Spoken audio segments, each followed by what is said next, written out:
Have you ever felt like you're failing at everything, even when you're giving it your all? If you've ever wondered how some moms do it all, stay with me. I'll show you what they don't tell you. It's 5:06 a.m. in São Paulo. The sky outside Mira Takahashi's apartment is still a deep, uncertain blue, the city's skyscrapers just silhouettes against the horizon. Faint car horns echo from Avenida Paulista below, a distant promise of the chaos to come. The air is thick with the humid promise of another subtropical day, clouds already pooling, promising brief but forceful summer rain. Inside, the two-bedroom apartment is a world of soft shadows. Mira's phone vibrates on the kitchen counter, its screen casting an eerie glow over a to-do list she'd scribbled at midnight. She stands barefoot on the cool tile floor, hair twisted into a loose bun, wearing an oversized gray t-shirt and leggings. There's a gentle clatter as she pulls open a drawer, searching for the cartoon-themed lunchboxes. She moves with practiced efficiency, measuring rice into the cooker, cracking 2 eggs into a pan, and slicing papaya for the kids' breakfast. The aroma of fresh coffee starts to fill the kitchen, but Mira's mind is already racing ahead. Yuna's spelling test, Kenji's favorite socks, the campaign report due by noon. A ping interrupts her. Mira wipes her hands on a towel and checks her phone. 4 unread work emails, subject lines in all caps. Urgent. Revised plan. She exhales sharply, more out of habit than surprise. Her husband, Felipe Takahashi, shuffles in, rubbing his eyes, his laptop bag already slung over one shoulder. His hair is still damp from a rushed shower. He kisses Mira's cheek and mumbles, "Morning, me." His words are sincere, but his eyes are elsewhere, mind already spinning with IT tickets and password resets. "You slept?" he asks, reaching for a mug. "More or less," Mira replies, managing a smile. She doesn't mention that Kenji woke her up at 2 a.m. after a bad dream, or that she stayed up late replying to her boss's quick questions. Felipe glances at the wall clock, 5:28. "I'll start on the kids' uniforms," he says, disappearing down the narrow hallway. Mira hears drawers opening, the soft thump of socked feet, a sleepy protest from Kenji. "No escola, mama." The apartment is alive now with the subtle chaos of morning, a cartoon jingle in the background, the tap-tap of Yuna's plastic hairbrush, the faint drip of rain starting on the windowsill. Mira moves to the small dining table, setting out plates, milk, and cut papaya. She pauses by the window, letting her gaze wander over the city, a mosaic of faded pastel buildings, street vendors already setting up stalls, the dull glint of cars trapped in early traffic. She imagines São Paulo as a vast stage, each family hidden behind drawn curtains, playing out their own frantic scenes. Kenji stumbles in, clutching a stuffed tanuki. His hair sticks up at impossible angles, eyes half closed. Yuna follows, dragging her backpack, already fussing about the spelling words she's definitely going to forget. Mira kneels to zip up Kenji's jacket, her hands gentle but her mind elsewhere. "You'll do great, Yuna. And Kenji, let's try shoes on the right feet today." She winks, but there's a flicker of tension in her voice. Felipe reappears with a stack of clean shirts, his own phone buzzing. He silences it, but Mira sees the strain in the lines around his eyes. He gives Kenji a quick hug and ruffles Yuna's hair before heading to their tiny office nook by the window. Mira can hear him logging onto a morning conference call, his voice already shifting to professional mode. Breakfast becomes a blur of reminders and negotiations. Yuna protests the papaya. Kenji wants his toast cut like a star. Mira gently but firmly moves them along, always watching the clock, always thinking 2 steps ahead. "You know I have that meeting at 8:30, right?" Felipe calls from the nook, voice muffled by the hum of his laptop fan. "I'll do drop-off," Mira replies, hiding her own anxiety. She checks her phone. Another email. "Draft needed by 10 a.m. Her heart pounds. She hasn't even opened the file. Kenji clings to Mira's leg as she tries to brush his teeth. "No school, mama. Fica aqui." His small voice is pleading, his grip tight. Mira crouches to his level, smoothing his hair. "I know, meu amor, but you'll see your friends, and I'll be back before you know it." She kisses his forehead, forcing brightness into her tone. Inside, guilt twists like a knot. She wonders if Kenji senses her distraction, if Yuna notices how often she's only half listening. Mira wants to be the mother who's present, patient, and calm. But the reality is a constant juggling act, a silent bargain with herself. As drops of rain streak the window, Mira guides the kids into their raincoats. The hallway outside their apartment is lined with doormats and faded potted plants. Mira exchanges a tired smile with Dona Lourdes, their elderly neighbor, who peeks out from behind her door. Bom dia, Mira. Early again? Mira nods, grateful for the small warmth in the older woman's voice. Always, she replies, shifting Kenji's backpack onto her shoulder. The elevator ride is tense. Yuna clutches her spelling list, lips moving in silent rehearsal. Kenji buries his face in Mira's coat. Mira catches her reflection in the mirrored walls. Circles under her eyes, a forced smile, a woman holding herself together by sheer will. In the lobby, Clarice Moreira waits with her own daughter, Sophia, who's the same age as Yuna. Clarice's hair is perfectly styled, but her eyes are tired. Another day, another marathon, she jokes, offering Mira a sympathetic look. Every morning feels like a race I'm already losing, Mira replies, voice low. Outside, the rain intensifies. The streets are slick, the air thick with the scent of wet concrete and exhaust fumes. Together, the two mothers shepherd their children under umbrellas, dodging puddles, weaving through commuters and food carts. At the school gates, the crowd pulses with umbrellas and hurried goodbyes. Mira kneels to kiss both children, smoothing Kenji's collar, whispering encouragement to Yuna. You've got this, meu amor. I'll be thinking of you. As the children disappear into the throng, Mira stands in the drizzle, her heart tugged in two directions, relief at the brief quiet and guilt for feeling that relief at all. Back home, the apartment feels too silent. Felipe's voice drifts from the office nook. He's troubleshooting a network crash, calm and methodical. Mira sits at the kitchen table, laptop open, staring at a blank document. The cursor blinks, insistent, as if it too is waiting for her to make sense of everything. She starts to type, but her mind is crowded with noise. Kenji's sad eyes, Yuna's anxious voice, Felipe's distracted goodbyes, her boss's relentless demands. Her phone buzzes again. This time, it's a message from Mr. Ramos. Mira, please send the updated campaign visuals before 10. Thanks. She glances at the time, 7:52. The kitchen counter is still cluttered with breakfast plates, a stray sock, Kenji's forgotten stuffed animal. Mira swallows hard, fighting the rising tide of anxiety. She opens her work email, scanning the requests, her fingers trembling slightly. The weight of expectation presses down on her. Be a present mother, a supportive wife, a reliable employee. Don't drop anything. Don't let anyone see how close you are to falling apart. But she's tired. Bone deep, soul weary, tired. And no one seems to notice. Not even herself, some days. In the apartment hallway, she hears Dona Lourdes humming softly as she waters her plants. Mira closes her eyes, letting the sound anchor her for a moment. She thinks of her own mother in Nagoya, how she managed to make everything look effortless. Mira wonders if she ever felt this invisible. A ping interrupts her reverie, another email, another task. Mira squares her shoulders, takes a deep breath, and begins to type. She pastes a practiced smile on her face, ready for her next video call, ready to assure Mr. Ramos that everything is under control.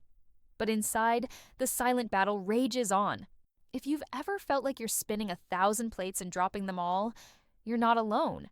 Mira's story is about to show you the truth behind the smiles, the invisible struggle, the quiet resilience, and the confessions that never quite make it out loud.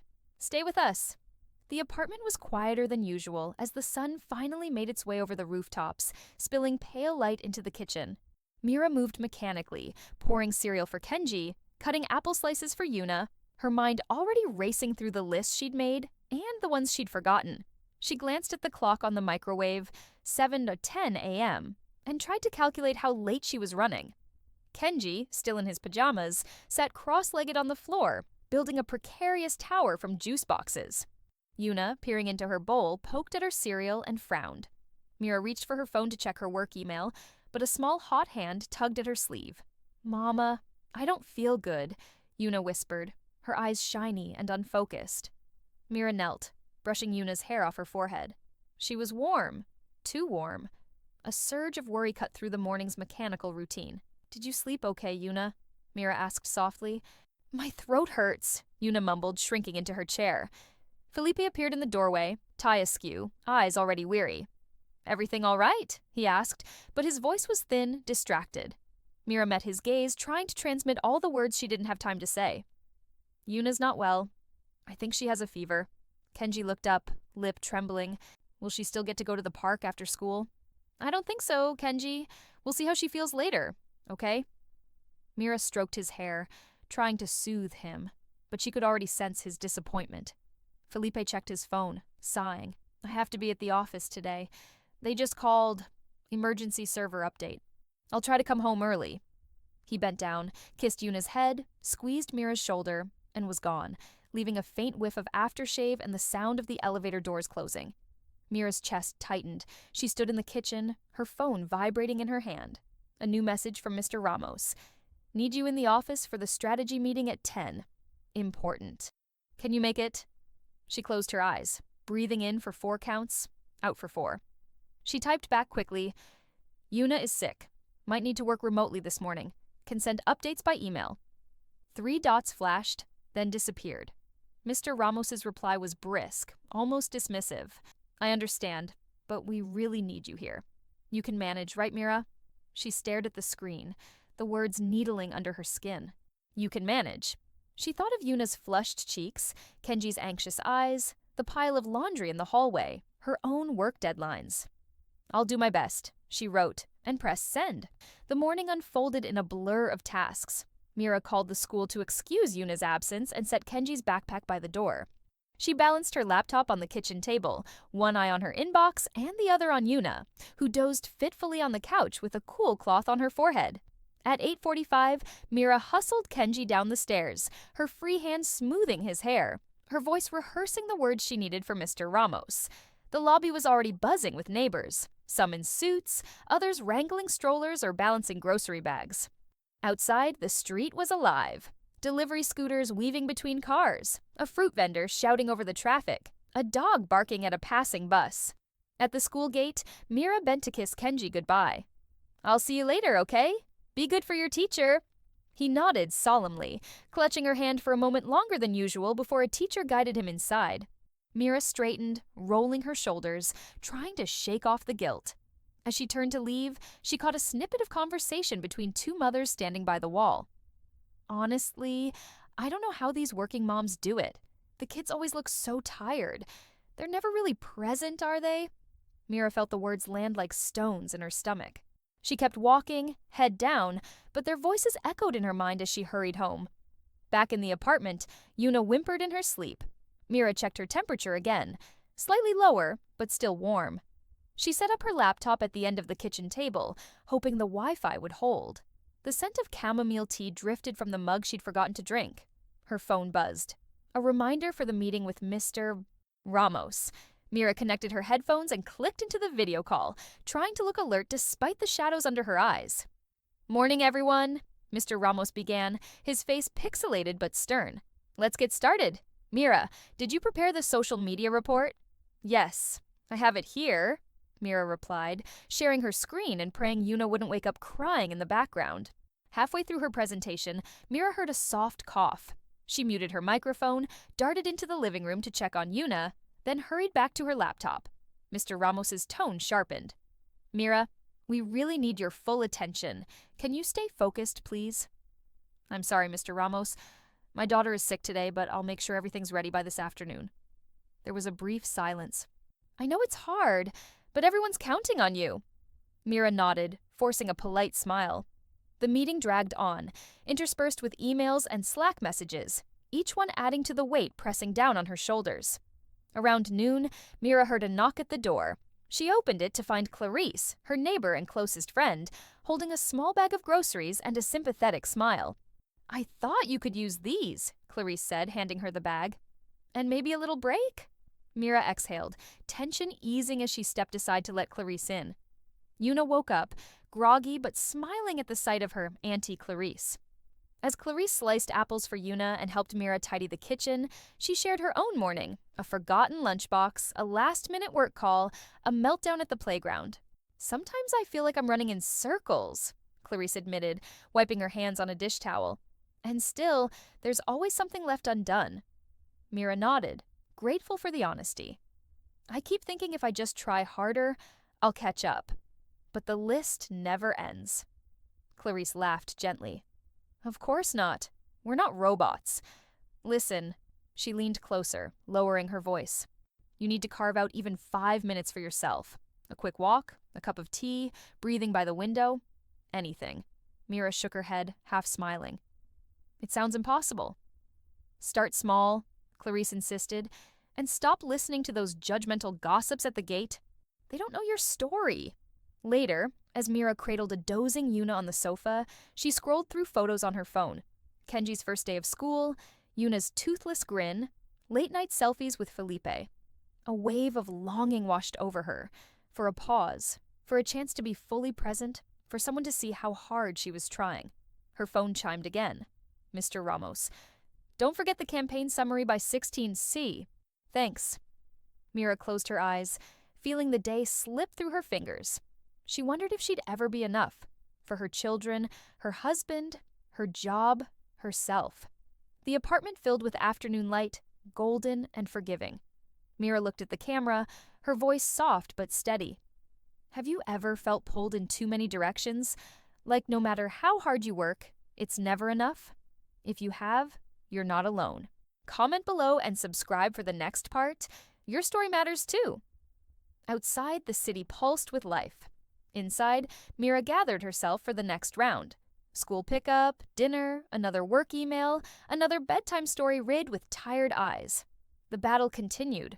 Quiet, invisible, but real all the same. And Mira, in her silent struggle, pressed on. Mira's eyes darted from the blinking cursor on her laptop to the microwave clock, 10:40 a.m. The apartment was unusually quiet. Kenji's preschool presentation started in 20 minutes, and she was still at home. Her phone flashed with a new message from Mr. Ramos. Need that report in my inbox by 11:15, Mira. Critical for the client call. Pressure throbbed behind her eyes, tightening her jaw. She could hear in the next room Kenji humming softly as he traced shapes on the fogged-up window. His little paper crown, handmade just for today, crooked and bright, sat on the kitchen table, waiting for her to tie the string. Guilt gnawed at her. She typed, backspaced, typed again. The words on her screen blurred in a haze of frustration and exhaustion. Outside, São Paulo pulsed with life. Distant construction clatter, a neighbor's laughter, the dull roar of buses scraping along the avenue. Mira's world, though, had shrunk to this moment. A race against time, a choice between disappointing her boss or her son. She picked up her phone, thumb hovering over Felipe's contact. He was at the office for an impromptu network outage. Unreachable. She tried to steady her breathing. The report. Kenji's big moment. She pictured his face. How he'd searched for her at the last school event, his eyes scanning the crowd, then falling when he realized she wasn't there. The memory stung. She clicked send on her half-finished document, attached a note, draft attached, will finalize ASAP. Her fingers shook as she gathered Kenji's backpack, slipped on her sandals, and called out, Kenji, we have to hurry, sweetheart. He bounded out, eyes bright, still in his socks. Is Daddy coming too? His hopeful face made Mira's stomach twist. Daddy's at work, but he'll try to come, she lied, forcing a smile. Today's your big day. I wouldn't miss it. They rushed through the crowded elevator, Mira gripping Kenji's small, warm hand like an anchor. Neighbors squeezed in, making polite small talk, oblivious to the storm inside her. As they hurried down the block, the sky released its threat, a sudden drenching rain. Mira shielded Kenji under her jacket. By the time they reached the school gates, both were damp, hair plastered to their foreheads. The security guard gave her a sympathetic nod, holding the door. Inside, the auditorium was buzzing. Parents clustered in tight knots, umbrellas dripping, phones poised for photos. Mira scanned the rows, searching for Kenji's class. She spotted Clarice waving from the third row, a seat saved beside her with a crumpled jacket. You made it, Clarice whispered, eyes wide with relief. They just started. Kenji slipped away to join his class, his crown askew, but his grin fierce with pride. Mira collapsed into the seat, breathless, her phone vibrating again, another email from Mr. Ramos. Subject line, urgent. She shoved it deep into her bag, heart pounding. On stage, Kenji's class began their song. The children's voices were thin but determined, the melody sweetly off-key. Mira leaned forward, searching for Kenji's face. He spotted her, gave a tiny wave, then looked down, nervous but reassured. Halfway through the performance, Mira's phone buzzed again. She ignored it. As the children took their bows, applause filling the room, a wave of shame and pride crashed through her. She'd made it. But at what cost? After the show, Kenji rushed into her arms, cheeks flushed. "Did you see me, Mama?" "I did. You were amazing," she whispered, hugging him so tightly he squirmed. They walked home in the soft post-storm light, Kenji clutching his paper crown. Mira's phone was relentless. Missed calls, angry messages from Mr. Ramos, a single text from Felipe. "Stuck in traffic. I'm so sorry." When they reached their apartment, the silence was heavy. Kenji retreated to his room, voice quiet. Mira opened her laptop, dreading what waited. Mr. Ramos's email was terse. "This is unacceptable, Mira. We'll discuss your priorities tomorrow." She sank onto the sofa, head in her hands. The weight of every missed deadline, every school event, every hurried breakfast pressed in on her. She felt utterly, painfully alone. The front door rattled. Felipe, finally home. He looked exhausted, his shirt damp, tie askew. He set his bag down, eyes flicking to Mira. "I'm sorry," he said, voice raw. "The traffic was a nightmare. I tried. Kenji asked for you." Mira cut in, her voice sharper than she intended. "He wanted us both there." Felipe's shoulders sagged. "I know. I wanted to be. Work is always." Mira stopped herself. She pressed her palms to her eyes, fighting tears. The apartment felt too small, too full of things left unsaid. Felipe sat beside her, silent for a moment. "We're both trying, me," he said quietly. "But it feels like we're always failing at something." She looked at him, really looked. The worry lines etched deeper, the fatigue dulling the spark in his eyes. "I can't do this anymore, Felipe," she whispered. "I can't keep pretending I'm holding it all together. I'm tired. I'm scared I'm missing everything that matters." He reached for her hand. "Why didn't you tell me? Because I thought I had to. That if I just tried harder, worked longer, I could make it all work. But I can't. Not alone." Felipe nodded, his thumb tracing gentle circles on her palm. "I haven't been fair. I thought I was helping, but I left you with too much." Silence stretched between them, heavy with years of unspoken fears. The sound of Kenji's soft singing drifted from the bedroom. Mira wiped her eyes, gathering herself. "We can't keep living like this," she said. "We need help, real help, not just from each other, from Clarice, from Dona Lourdes, from anyone who cares about us. We need to stop pretending we can do it all." Felipe squeezed her hand. "Let's make a plan. No more guessing who's doing what. Shared calendars, chores split evenly. If you need time for work, I'll take the kids. If I need to go in, you get a break. And if we need help, we ask." Mira let out a shaky laugh. "I don't even know how to ask anymore." "We'll learn. Together." Late into the night, they sat at the kitchen table, scribbling lists and schedules, dividing up chores, making calls. Felipe to his mother, Mira to Dona Lourdes, asking if she could watch the kids once a week. Clarice texted back immediately. "Of course. We'll take turns with school runs." Mira felt something unfamiliar unfurl in her chest, a fragile hope. The room was still cluttered, the to-do list still long, but for the first time in months, she didn't feel alone in it. Before bed, she tucked Kenji in, smoothing his hair away from his forehead. "Mama," he mumbled, eyes half closed. "You saw me today, right?" She kissed his cheek. "I always see you, Kenji. Always."